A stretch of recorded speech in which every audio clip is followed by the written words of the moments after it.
Hi madam, ನಮಸ್ಕಾರ. Hi sir, ನಮಸ್ತೆ. ಹೇಗಿದ್ದೀರಿ? ಚೆನ್ನಾಗಿದ್ದೀನಿ, ನೀವು? Super madam. ಏನು ಗೌಡ್ರು ಆಫೀಸಲ್ಲಿ ಕೂತ್ಕೊಂಡ್ಬಿಟ್ಟಿದ್ದಾರೆ, ಏನು ಸಮಾಚಾರ? ವೆಂಕಟ್ ಸರ್ ಏನೋ ಮನ್ಸ್ ಮಾಡಿ ನಮ್ಮ ಕದಿಮಾ ಸಿನಿಮಾನ ರಿಲೀಸ್ ಮಾಡಿಸ್ತಾ ಇದ್ದಾರೆ, ಡಿಸ್ಟ್ರಿಬ್ಯೂಟ್ ಮಾಡ್ತಾ ಇದ್ದಾರೆ. ಇವಾಗ ನಮ್ಮ ಪ್ರೊಡ್ಯೂಸರು, ಹೀರೋ ಎಲ್ಲ ಇಲ್ಲೇ ಬಂದಿದ್ದಾರೆ. ಸೊ ಆ ಪ್ರಮೋಷನ್ ಬಿಸಿಲಿ ನಾವೆಲ್ಲ ಇಲ್ಲೇ ಇದ್ದೀವಿ. ಓಕೆ. ಏನು ಸರ್, ಮೇಡಮ್ ಮಾತ್ರ ಎ ಸಿ ರೂಮಲ್ಲಿ ಕೂರಿಸಿದ್ದೀರಾ, ಅವ್ರನ್ನೆಲ್ಲ ಅಲ್ಲಿ ಕೂರಿಸಿದ್ದೀರಾ? ಓಕೆ. ಓ ಹಾಗೆ ಗೊತ್ತಿರಲಿಲ್ಲ. ಪಾಪ ಹೀರೋ ಬಂದು ಅದನ್ನೇ ಕಂಪ್ಲೇಂಟ್ ಮಾಡ್ತಾ ಇದ್ರು. ಹಾಗೆ ಹೀರೋಗೆ 2 AC. ಮೇಡಮ್ ಸರಿ, ಏನು ಸಮಾಚಾರ ಹೇಳಿ? ಕದಿಮಾ ಹೇಗಿದೆ? ಕದಿಮಾ ಇವಾಗ ರಿಲೀಸ್ ಆಗ್ತಿದೆ ಅನ್ನೋದೇ ಸರ್ ಅಂದರೆ ಖುಷಿ ವಿಚಾರ. ಅಂದರೆ ನೆಕ್ಸ್ಟ್ ವೀಕ್ April 18th ಅದೇ ಇವಾಗ ಮೇನ್ ವಿಷಯ ಅಂತಂದರೆ ಎಕ್ಸೈಟ್ಮೆಂಟು ಇದೆ, ನರ್ವಸ್ನೆಸ್ಸು ಇದೆ. ಹೋಪ್ಫುಲಿ ಜನ ಕೂಡ ನಾವೆಷ್ಟು ಇಷ್ಟಪಟ್ಟು ಮಾಡಿದ್ದೀವೋ ಹಾಗೆ ರಿಸೀವ್ ಮಾಡ್ತಾರೆ ಅಂತ ಅಂದ್ಕೊಂಡಿದ್ದೀವಿ. ನೋಡಬೇಕು ಹೇಗಿದೆ ಕದಿಮನ ಬೆಡಗಿಯ ಚಿತ್ರದಲ್ಲಿ ಪಾತ್ರ? ತುಂಬ ಚೆನ್ನಾಗಿ ಅನಿಸ್ತು ಸರ್. ಬಿಕಾಸ್ ಅದೇ ರಂಗಭೂಮಿ ಕಲಾವಿದೆ ಪಾತ್ರ ಮೊದಲನೇದಾಗಿ ಹೇಳಬೇಕು ಅಂತಂದರೆ. ಸೊ ಬೇರೆ ಬೇರೆ ಪೌರಾಣಿಕ ಇದರಲ್ಲಿ ಗೆಟಪ್ಪಲ್ಲಿ ಕಾಣಿಸ್ಕೊಳ್ಳೋ ಒಂದು ಅವಕಾಶ ಸಿಕ್ತು. ಅದು ತುಂಬ ಫನ್ ಆಗಿತ್ತು. ಆ್ಯಂಡ್ ನಾನು ಕೂಡ ಥಿಯೇಟರ್ ರಂಗಭೂಮಿಯಿಂದ ಬಂದಿರೋದ್ರಿಂದ ಒಂಥರ ಖುಷಿ ಇತ್ತು, ಏನೋ ರಂಗಭೂಮಿ ಕಲಾವಿದೆ ಪಾತ್ರ ಮಾಡೋ ಅಂಥದ್ದು ಸಿನಿಮಾದಲ್ಲಿ ಸಿಕ್ಕಿತ್ತು. ಎಷ್ಟು ಚಾಲೆಂಜಿಂಗ್ ಆಗಿತ್ತು? ಮಾಮೂಲಿ ಮಾಡ್ರನ್ನಾಗಿ ಮಾಡಿಬಿಡ್ಬೋದು, ಒಬ್ಬ ದೇವತೆ ಪಾತ್ರ ಹಾಕೋದು, ಇನ್ನೊಂದು ಯಾವುದಾದ್ರೂ ಇನ್ಸ್ಪಿರೇಷನ್ ಏನು ತೊಗೊಂಡಿರೋದ್ರಿಂದ? ಇನ್ಸ್ಪಿರೇಷನ್ ಅನ್ನೋದಕ್ಕಿಂತ ಖಂಡಿತವಾಗ್ಲೂ ಸರ್ ಒಂದು ಸ್ವಲ್ಪ ಕಷ್ಟ ಅನ್ಬೇಕು ಅಂತಂದರೆ ಪರ್ಫಾರ್ಮೆನ್ಸ್ ಓರಿಯೆಂಟೆಡ್ ರೋಲ್ ಇತ್ತು, ಕೆಲವೊಂದು ಇಂಟೆನ್ಸ್ ಸೀನ್ ಇತ್ತು, ಅದೆಲ್ಲ ಸ್ವಲ್ಪ ಕಷ್ಟ ಅಂತಲೇ ಹೇಳ್ಬೋದು. ಅದು ಬಿಟ್ಟು ಇನ್ನು ಪೌರಾಣಿಕ ಅಂತಂದರೆ ಆ ಗೆಟಪ್ಪಲ್ಲಿ ರೆಡಿ ಆಗೋವಂಥದ್ದಾಗಿರ್ಬೋದು, ಅದೇನೋ ಒಂದು ಖುಷಿ. ಸೊ ಆ ಖುಷಿ ಇತ್ತು ಖಂಡಿತವಾಗ್ಲೂ. ಟ್ರೋಲಾಗಿ ಎಲ್ಲರನ್ನೂ ಕರ್ನಾಟಕದ ಹುಡುಗರನ್ನ ಇದನ್ನು ಕದ್ದಾಯಿತು.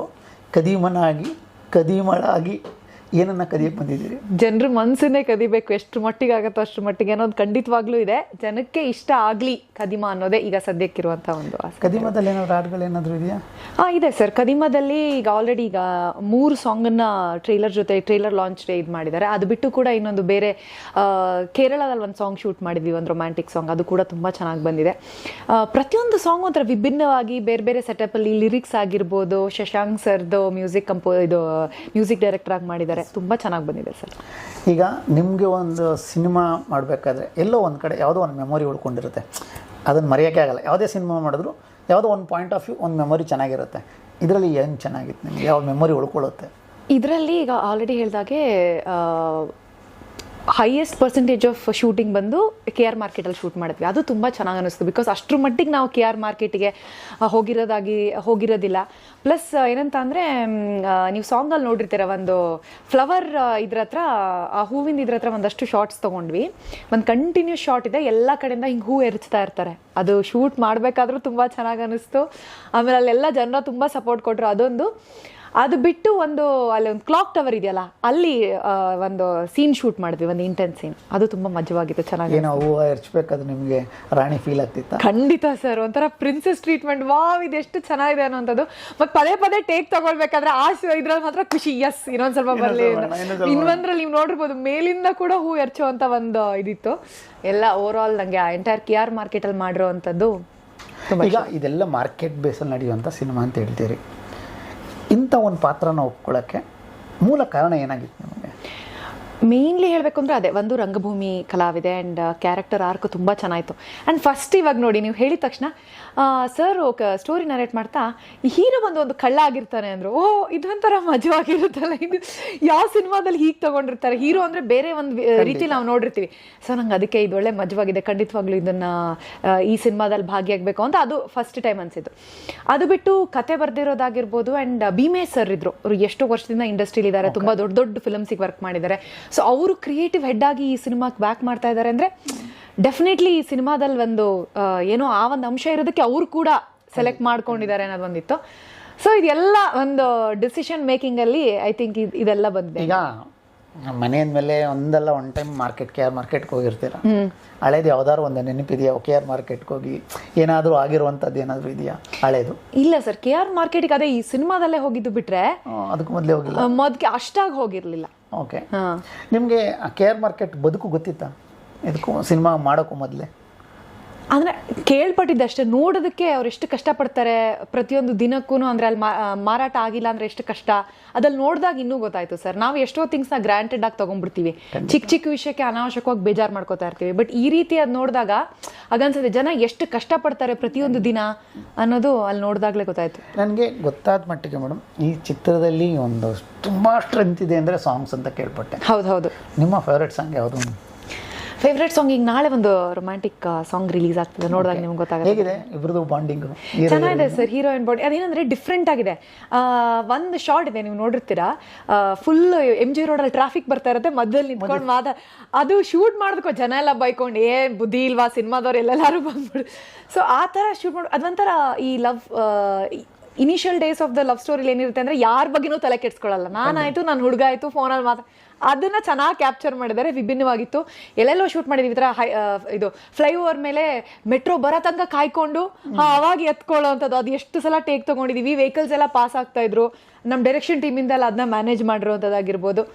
ಆ ಶೂಟ್ ಮಾಡಬೇಕಾದ್ರೇ ಮಜಾ ಆಯಿತು. ಈಗ ಸಾಂಗ್ ಕೂಡ ತುಂಬ ಚೆನ್ನಾಗಿ ಬಂದಿದೆ ಆ್ಯಕ್ಚುಲಿ. ಇಷ್ಟೆಲ್ಲ ಆದಮೇಲೆ ಮೇಡಮ್, ಹೀರೋ ಬಗ್ಗೆ ಒಂದು 2 ಲೈನ್ ಹೇಳ್ತೀನಿ ಅಂದರೆ ಏನಂತ ಹೇಳ್ಬೋದು ನೀವು? ಹೀರೋ ಬಗ್ಗೆ ಹೇಳಬೇಕು ಅಂತಂದರೆ ತುಂಬ ಹಾರ್ಡ್ ವರ್ಕಿಂಗು ಸರ್. ಬಿಕಾಸ್ ಯಾವುದೇ ಒಂದು ಇವಾಗಿನ ಇದು ಸಿನಿಮಾ ಇದೇನಿದೆಯೋ ಅದರಲ್ಲಿ ಒಂದು ಮಾಸ್ ಹೀರೋ ಆಗಿ ಬರೋಂಥದ್ದು it's not an easy task at all. ಅಂಥದ್ರಲ್ಲಿ ಅವರು ಫೈಟ್ ಸೀಕ್ವೆನ್ಸಸ್ ಆಗಿರ್ಬೋದು, ಅಥವಾ ಸಾಂಗಲ್ಲಾಗಿರ್ಬೋದು, ಡ್ಯಾನ್ಸಲ್ಲಾಗಿರ್ಬೋದು, ತುಂಬ ಹಾರ್ಡ್ ವರ್ಕ್ ಮಾಡ್ಕೊಂಡು ಬಂದಿದ್ದಾರೆ. ತುಂಬ ಚೆನ್ನಾಗಿ ಬಂದಿದೆ. ಫೈಟ್ ಸೀಕ್ವೆನ್ಸ್ ಆಗಿದ್ರೂ ಕೂಡ ಡೆಬ್ಯೂ ಅಂತ ಅನಿಸ್ತಾ ಇಲ್ಲ, ಎಲ್ಲೋ ಒಂದು ಕಡೆ ಎಕ್ಸ್ಪೀರಿಯನ್ಸ್ಡ್ ನಟ ಅಂತಲೇ ಅನಿಸ್ತಾ ಇದೆ. ಈ ಸಿನಿಮಾದಲ್ಲಿ ಅವರು ಖಂಡಿತವಾಗ್ಲೂ ಒಂದು ಒಳ್ಳೆ ಮಾಸ್ ಹೀರೋ ಆಗಿ ಬದಲಾಗೋದ್ರಲ್ಲಿ ಒಂದು ಒಳ್ಳೆ ಮಾಸ್ ಹೀರೋ ನಮ್ಮ ಇಂಡಸ್ಟ್ರಿಗೆ ಸಿಗ್ತಾರೆ ಅನ್ನೋದು ನನಗೆ ನಂಬಿಕೆ ಇದೆ ಖಂಡಿತವಾಗ್ಲೂ.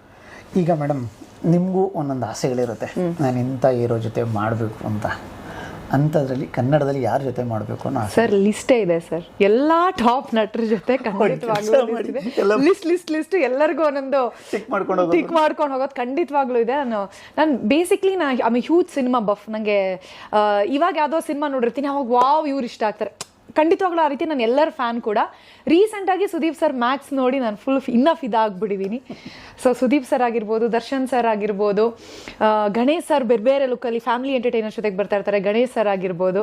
ಇನ್ನು ಯಶ್ ಅವ್ರ ಬಗ್ಗೆ ಹೇಳೋ ಇದೇ ಇಲ್ಲ, ಲೈಕ್ ದೊಡ್ಡ ದೊಡ್ಡ ಸಿನಿಮಾ, ಬಹುತೇಕ ದೊಡ್ಡ ಪ್ಯಾನ್ ಇಂಡಿಯಾ ಸಿನಿಮಾಗಳ ಜೊತೆಗೆ ಇವಾಗ ಟಾಕ್ಸಿಕ್ ಜೊತೆಗೆ ಬರ್ತಾರೆ. So it's a huge list. ಈಗ ಪ್ರತಿಯೊಬ್ಬರಿಗೂ ಸಿನಿಮಾ ಅಂದರೆ ಒಂದು ಮನೆ ಕಡೆ ನೆಗೆಟಿವ್ನೇ ಇರುತ್ತೆ, ಸಿನಿಮಾನ ಬೇಡ, ಯಾಕೆ ಬೇಕು ನಮಗದು ಅಂತ. ನೀವು ಈ ಫೀಲ್ಡಿಗೆ ಬರಬೇಕಾದ್ರೆ ಮನೇಲಿ ಹೇಗಿತ್ತು ಸಪೋರ್ಟು? ಫಸ್ಟ್ ಬೈದರು, ಏನು ಬುದ್ಧಿ ಇಲ್ವಾ, ಬಿಕಾಸ್ ನಾನು ಇಂಜಿನಿಯರಿಂಗ್ ಬ್ಯಾಕ್ಗ್ರೌಂಡಿಂದ ಬಂದಿರೋದು. ಏನೋ ಒಂದೊಳ್ಳೆ ಸ್ಯಾಲ್ರಿ ಬರ್ತಾ ಇದೆ, ನಿನಗೆ ಏನಕ್ಕೆ ಬೇಕು ಅಂತೆಲ್ಲ ಬೈದರು. ಆಮೇಲೆ ಕದು ಮುಚ್ಚಿ ಅದು ಇದು ಹೇಳ್ದೆ ಕೇಳ್ದೆ ಎಲ್ಲ ಮಾಡ್ತಾಯಿದ್ದೆ, ಅಂದರೆ ಮಾಡಿಬಿಡೋದು. ಆಮೇಲೆ ಇವಾಗ ಒಂದು ಸಿನಿಮಾ ಮಾಡ್ತಾಯಿದ್ದೀನಿ ಅಂತ ಹೇಳ್ಬಿಡೋದು, ಆ ರೀತಿ ಮಾಡ್ತಾಯಿದ್ದೆ. ಅದಾದ್ಮೇಲೆ ಇವಾಗ ಯಾವ ಮಟ್ಟಿಗೆ ಬಂದಿದ್ದಾರೆ ಅಂದರೆ ಇವಳಿಗೆ ಎಷ್ಟು ಹೇಳಿದ್ರು ಅಷ್ಟೇ ಮಾಡ್ತಾನೆ ಇರ್ತಾಳೆ ಅಂತ ಬಿಟ್ಬಿಟ್ಟು ಸರ್. ಒಂದು ಟೈಮಲ್ಲಿ ಐ ಥಿಂಕ್ ಎಲ್ಲರೂ ಇಂಜಿನಿಯರಿಂಗ್ ಮಾಡಿಕೊಂಡು ಆಮೇಲೆ ಅವ್ರಿಗೆ ಇಷ್ಟ ಆಗಿರೋ ಫೀಲ್ಡ್ನ ಆಯ್ಕೆ ಮಾಡ್ಕೊಂಡಿರೋಂಥದ್ದು. ಐ ಥಿಂಕ್ ರೀಸೆಂಟಾಗಿ ಹೇಮಂತ್ ರಾವ್ ಸರ್ ಕೂಡ ಐ ಥಿಂಕ್ ಹೇಳಿದ್ರು ಅನ್ಸುತ್ತೆ ಇಂಜಿನಿಯರ್ ಅಂತ. ನಾನು ಅವಾಗಲೇ ಅನ್ಕೋತಿದ್ದೆ ಎಲ್ಲರೂ ನಮ್ಮ ಇಂಡಸ್ಟ್ರಿ ಬಹುತೇಕ ಇಂಜಿನಿಯರ್ ಮಾಡಿದೆ. I think first criteria audition engineering ಮಾಡಿದ್ದೀರಾ ಇಲ್ವಾ, ಹಂಗಾದ್ರೆ ಆಗಲ್ಲ. ಏನಕ್ಕೆ ಗೊತ್ತಾಗಲ್ಲ. ಈಗ ಸಿನಿಮಾ ಮೇಲಿನ ಸೆಳೆತನ ಅಥವಾ ಅಲ್ಲಿಗೆ ಹೋದ್ಮೇಲೆ ಸಿನಿಮಾಗೆ ಬರಬೇಕು ಅಂತ ಅನಿಸುತ್ತಾ? ಐ ಥಿಂಕ್ ಎಲ್ಲೋ ಒಂದು ಕಡೆ ಮುಂಚೆನೇ ಹುಚ್ಚಿರುತ್ತೆ ಅನಿಸುತ್ತೆ, ಬಟ್ ಆ ಧೈರ್ಯ ಮಾಡೋದಕ್ಕಿರುತ್ತಲ್ಲ. ಈಗ ಎಷ್ಟೋ ಜನ ನಾವು ಮಿಡಲ್ ಕ್ಲಾಸ್ ಫ್ಯಾಮಿಲಿಯಿಂದ ಬಂದಿರ್ತೀವಿ, ಸೊ ಫಸ್ಟ್ ಬಂದು ಫೈನಾನ್ಷಿಯಲ್ ಸ್ಟೆಬಿಲಿಟಿ ಕಡೆಗೆ ನೋಡ್ತೀವಿ. ಸಿನಿಮಾದಲ್ಲಿ ಅದೊಂದು ಸ್ವಲ್ಪ ಕಷ್ಟ, ಖಂಡಿತ.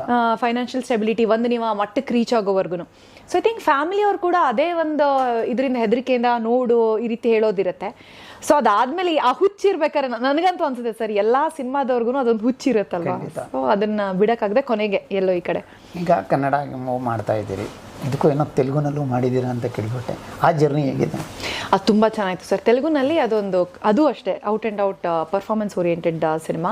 ತುಂಬ ಚೆನ್ನಾಗಿತ್ತು ಎಕ್ಸ್ಪೀರಿಯನ್ಸ್. ಆ್ಯಂಡ್ ಆ ಸಿನಿಮಾ ಮುಖಾಂತರ ತೆಲುಗು ಕೂಡ ಕಲ್ತ್ಕೊಂಡೆ. ಯಾಕಂದರೆ ಅಲ್ಲಿ ಫಸ್ಟ್ ಸಿಂಕ್ ಸೌಂಡ್ ಅಂತ ಡಿಸೈಡ್ ಆಗಿದ್ರು. ಸೊ ಸಿಂಕ್ ಸೌಂಡ್ ಅಂತ ಮಾಡಬೇಕಾದ್ರೆ ಒಂದು ಆಲ್ಮೋಸ್ಟ್ 2 months ತೆಲುಗು ಕ್ಲಾಸಸ್ ಕೊಟ್ಟು ಕಲ್ತ್ಕೊಂಡೆ. ಒಳ್ಳೊಳ್ಳೆ ಕೋ ಆಕ್ಟರ್ ಜೊತೆಗೆ ಆ್ಯಕ್ಟ್ ಮಾಡೋ ಅವಕಾಶ ಸಿಕ್ತು. ಸೊ ಒಳ್ಳೆ ಕನ್ನಡ ಬಂದರೆ ತೆಲುಗು ಕಲಿಯೋದೇನು ದೊಡ್ಡ ಪ್ರಾಬ್ಲಮ್ ಅಲ್ಲ. ತಮಿಳು ಮಲಯಾಳಂ ಅಂದರೆ ಸ್ವಲ್ಪ ಕಷ್ಟ ಆಗ್ಬೋದೇನೋ. ತೆಲುಗು ಹೆಚ್ಚು ಕಡಿಮೆ ಒಂದು ಸ್ವಲ್ಪ ಅಡ್ಜಸ್ಟ್ ಆಗುತ್ತೆ ಅನ್ಸುತ್ತೆ ಕನ್ನಡಕ್ಕೆ. ಇಲ್ಲ, ಫಸ್ಟ್ ನಾನು ಹಿಂಗೆ ಅನ್ಕೊಂಡಿದ್ದೆ ಸರ್, ತೆಲುಗೆಲ್ಲ ಸಿನಿಮಾ ಸುಮಾರು ನೋಡ್ತಾ ಇರ್ತೀವಲ್ಲ, ನನಗೆ ತೆಲುಗು ಬರುತ್ತೆ ಹಿಂಗೆ ಬಟ್ ಪ್ರಾಬ್ಲಮ್ ಎಲ್ಲ ಆಗುತ್ತೆ ಅಂತಂದರೆ ನೀವು ಇಂಪ್ರೂವೈಸೇಷನ್ ಮಾಡೋದಿರುತ್ತೆ, ಪ್ಲಸ್ ಅದೇ ಟೋನು ಇದೆಲ್ಲದರಲ್ಲೂ ಫ್ಲೂಯೆಂಟ್ ಅವ್ರು ಮಾತಾಡ್ತಾ ಇರಬೇಕಾದ್ರೆ ನಾನು ಫಸ್ಟ್ ಹೇಳ್ಕೊಂಬಿಟ್ಟಿದ್ದೆ ತೆಲುಗು ಬರುತ್ತೆ. ಅಲ್ಲಿ ಹೋದ್ಮೇಲೆ ಅವ್ರು ಮಾತಾಡ್ತಾ ಇರಬೇಕಾದ್ರೆ ಕಷ್ಟ ಆಯಿತು ಫಸ್ಟಿಗೆ, ಬಿಕಾಸ್ ಫಾಸ್ಟಾಗಿ ಆ ಸೆಂಟೆನ್ಸ್ ಕನ್ಸ್ಟ್ರಕ್ಷನ್ ನಾವು ಕನ್ನಡದಲ್ಲಿ ಎಷ್ಟು ಈಸಿಯಾಗಿ ಮಾಡ್ತೀವಿ ನಿರರ್ಗಳವಾಗಿ, ಅದು ಕಷ್ಟ. ಆಗುತ್ತೆ. ಸೊ ಕಲ್ತ್ರೆ ಇವಾಗ ಅದು ಈಸಿ, ಸ್ವಲ್ಪ ಪರವಾಗಿಲ್ಲ. ಇಲ್ಲ ಸರ್, ಅದೊಂಥರ ನಮಗೂ I think as an actor ಒಂಥರ ಚಾಲೆಂಜ್ ಅದು. ಅದೇ ಭಾಷೆಯಲ್ಲಿ ಕರೆಕ್ಟಾಗಿ ಮಾತಾಡೋವಂಥದ್ದು ಇದೆಯಲ್ಲ, ಅದು ಚಾಲೆಂಜ್. ಇವಾಗ ನಮ್ಮ ಅಣ್ಣವ್ರು ಎಷ್ಟು ಚೆನ್ನಾಗಿ ಅವರು ಇದರಲ್ಲಿ ಕನ್ನಡ ಕೇಳೋದೇ ಖುಷಿ. ಸೊ ಅದು ಒಂದು ಐ ಥಿಂಕ್ ಕಲ್ತ್ಕೊಳ್ಳೋದಿದೆಯಲ್ಲ, ಅದು ನಂಗೊಂದು ಡ್ರೀಮು. ಆ ಥರ ತುಂಬ ಚೆನ್ನಾಗಿ ಮಾತಾಡೋಕ್ಕೆ ಕನ್ನಡದಲ್ಲಿ, ಅಥವಾ ಯಾವುದೇ ಬೇರೆ ಸಿನಿಮಾಕ್ಕೆ ಹೋದ್ರೂ ಆ ಭಾಷೆ ಕಲ್ತ್ಕೊಳ್ಳೋಂಥದ್ದಾಗಿರ್ಬೋದು. ಆ ಭಾಷೆ ಕೊಡೋ ರೆಸ್ಪೆಕ್ಟು, ಮತ್ತು ನಮ್ಮ ಭಾಷೆ ನಾವು ಅಷ್ಟು ಖುಷಿಯಾಗಿ ಕಲ್ತ್ಕೊಂಡ್ರೆ ಅದೇನೋ ಒಂದು ಖುಷಿ.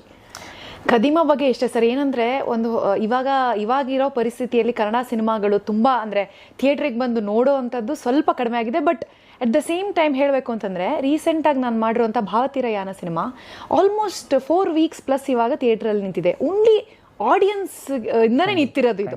ಅದು ತುಂಬ ಖುಷಿ ವಿಚಾರ. ಯಾಕಂದರೆ ನನಗೆ ಇದರಿಂದ ಗೊತ್ತಾಗಿದ್ದೇನೆಂದರೆ, ಒಳ್ಳೆ ಕಂಟೆಂಟ್ ಇದ್ದರೆ ನಮ್ಮ ಕನ್ನಡ ಆಡಿಯನ್ಸ್ ನಿಜ ಸಪೋರ್ಟಿಂಗ್ ನಿಲ್ತಾರೆ ಅಂತ. ಆಮೇಲೆ ಥಿಯೇಟ್ರ್ ವಿಸಿಟ್ ಮಾಡಿದಾಗ ಎಷ್ಟು ಜನ ಬಂದು ಏನೋ ಗೊತ್ತಿರೋರು, ಪರಿಚಯ ಇರೋರು ಮನೆ ಮಕ್ಳಿಗೆ ಮಾತಾಡ್ತಿರೋಗೆ ತುಂಬ ಚೆನ್ನಾಗಿದೆ, ಚೆನ್ನಾಗಲಿ, ಬೆಳೀರಿ ಎಲ್ಲ ಅಂದರೆ ಮನಸ್ಪೂರ್ವಕವಾಗಿ ಹರಿಸಿದ್ದಾರೆ. ಅದು ಎಷ್ಟು ಖುಷಿ ಅನ್ನಿಸ್ತು ನನಗೆ. ಯಾಕಂದರೆ ಅದೇ ಒಂದು ಧೈರ್ಯ ನನಗೇನಂತಂದರೆ, ಇವಾಗ ಖದೀಮ ಕಂಟೆಂಟ್ ಜನಕ್ಕೆ ಇಷ್ಟ ಆದರೆ, ಕ್ಯಾರೆಕ್ಟರ್ಸ್ ಎಲ್ಲೋ ರಿಲೇಟಬಲ್ ಫೀಲ್ ಇದ್ದರೆ ಸಪೋರ್ಟ್ ಮಾಡ್ತಾರೆ ಅಂತ ಏನೋ ಒಂದು ಚಿಕ್ಕ ಹೋಪು, ಧೈರ್ಯ ಅಂತೂ ಖಂಡಿತ ಇದೆ ಮೇಡಮ್. ನಾವು ಮಾಡೋ ಕಥೆ ಮೇಲೆ ಧೈರ್ಯ ಇದ್ದಾಗ ಖಂಡಿತವಾಗೂ ಜನ ಗೆಲ್ಲಿಸ್ತಾರೆ. ಖಂಡಿತ, ಹೌದು. ನಾನು ನೋಡಿದಾಗೆ ನಿಮ್ಮಲ್ಲಿರೋ ಟೀಮ್ ನಾನು ನೋಡಿದ್ದು, ಯಾಕೆಂದರೆ ಈಗ ಆಲ್ರೆಡಿ ಮಾತಾಡಿದ್ದೀನಿ ಎಲ್ಲರ ಜೊತೆ, ನೀವೇ ಕೊನೆಯವರು. ಎಲ್ಲರಿಗೂ ಒಂದು ಹುಚ್ಚುತನ ಇದೆ, ಎಲ್ಲ ಸಿನಿಮಾ ಅನ್ನೋದು. ಅಂಥ ತಂಡದ ಜೊತೆಗಿದ್ದೀರಾ. ಆ ತಂಡದ ಬಗ್ಗೆ ಮಾತಾಡೋದಾದರೆ ಏನನ್ನೇ ಹೇಳ್ಬೋದು ನೀವು? ತುಂಬ ಅದೇ ಹೇಳಿದಾಗೆ ಪ್ಯಾಷನೇಟ್ ಇರುವಂಥ ಎಲ್ಲ ಒಂದು ಕೋ ಆ್ಯಕ್ಟರ್ಸ್ ಇದ್ದಾರೆ. ಆ್ಯಂಡ್ ಇದರಿಂದ ಎಷ್ಟೋ ಜನಕ್ಕೆ ಅವ್ರಿಗೂ ಕೂಡ ಒಂದು ಒಳ್ಳೆ ಬೇರೆ ಪ್ಲ್ಯಾಟ್ಫಾರ್ಮ್ ಆಗಲಿ, ಒಳ್ಳೊಳ್ಳೆ ಅವಕಾಶಗಳು ಸಿಗಲಿ ಅಂತ ನಾನು ಕೂಡ ಹಾರೈಸ್ತೀನಿ. ಯಾಕಂದರೆ ಎಲ್ಲರಿಗೂ ನೀವು ಹೇಳಿದಾಗೆ ಅದೊಂದು ಹುಚ್ಚಿದೆ ಆ್ಯಸ್ ಎನ್ ಆ್ಯಕ್ಟರ್. ಆಲ್ಸೋ ಇವಾಗ ಒಳ್ಳೊಳ್ಳೆ ಟೆಕ್ನಿಷಿಯನ್ಸ್ ಇದ್ದಾರೆ. ಶಶಾಂಕ್ ಸರ್ ಆಗಿರ್ಬೋದು, DOP ಸರ್ ಆಗಿರ್ಬೋದು, ಆ್ಯಂಡ್ ಸಾಯಿ ಪ್ರದೀಪ್ ಸರ್ ಒಳ್ಳೆ ಒಂದು ಬರಹಗಾರರು ಕೂಡ. ಸೊ ಅಂಥವ್ರಿಗೆ ಒಂದು ಒಳ್ಳೆ ಒಂದು ಪ್ಲ್ಯಾಟ್ಫಾರ್ಮ್ ಆದರೆ ಇನ್ನೂ ಒಳ್ಳೊಳ್ಳೆ ಕಥೆಗಳು, ಸಿನಿಮಾಗಳು ಬರುತ್ತೆ. ಅಲ್ಲೇ ಒಂದು ಫೀಮೇಲ್ ಪ್ರೊಡ್ಯೂಸರ್ ಇದ್ದಾರೆ ನಮ್ಮ ಜೊತೆ.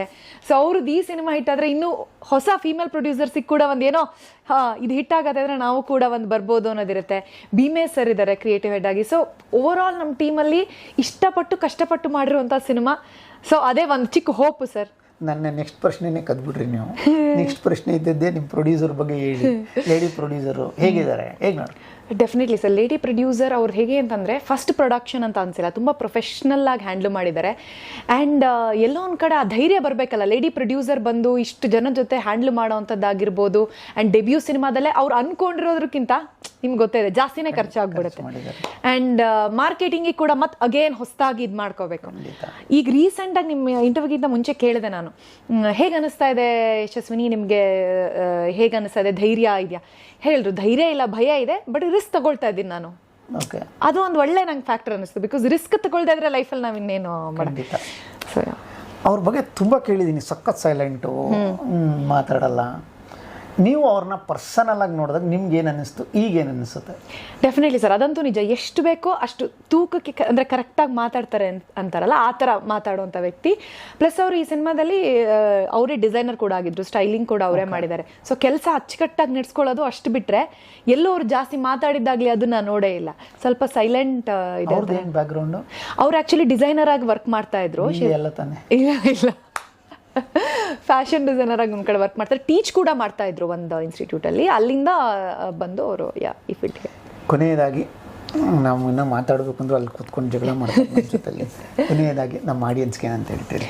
ಆಡಿಯನ್ಸ್ ಹೇಳೋದಿಷ್ಟೇ, ಈಗ ರೀಸೆಂಟಾಗಿ ಭಾವತೀರಯಾನ ನೋಡಿ ನೀವು ಇಷ್ಟಪಟ್ಟಿದ್ದೀರಾ. ಹಾಗೆಯೇ ಇದು ಒಂದು ಹೊಸ ಕಾನ್ಸೆಪ್ಟ್, ಬಟ್ ಗುಡ್, ಒಳ್ಳೆ ಫ್ಯಾಮಿಲಿ ಎಂಟರ್ಟೈನರ್ ಇದೆ. ಇದರಲ್ಲಿ ಒಳ್ಳೆ ಸಾಂಗ್ಸ್ ಇದೆ, ಫೈಟ್ ಸೀಕ್ವೆನ್ಸಸ್ ಇದೆ, ಒಳ್ಳೆ ಮಾಸ್ ಸಿನಿಮಾ. ನಿಮಗೆಲ್ಲರಿಗೂ ಇಷ್ಟ ಆಗುತ್ತೆ ಅಂತ ಅಂದ್ಕೊಂಡಿದ್ದೀನಿ. ಥಿಯೇಟ್ರಲ್ಲೇ ಹೋಗಿ ನೋಡಿ, ನಿಮ್ಮ ಸ್ನೇಹಿತರ ಜೊತೆ, ನಿಮ್ಮ ಫ್ಯಾಮಿಲಿ ಮೆಂಬರ್ಸ್ ಜೊತೆ ನಿಮ್ಗೆ ಇಷ್ಟ ಆಗುತ್ತೆ ಅಂದ್ಕೊಂಡಿದ್ದೀನಿ.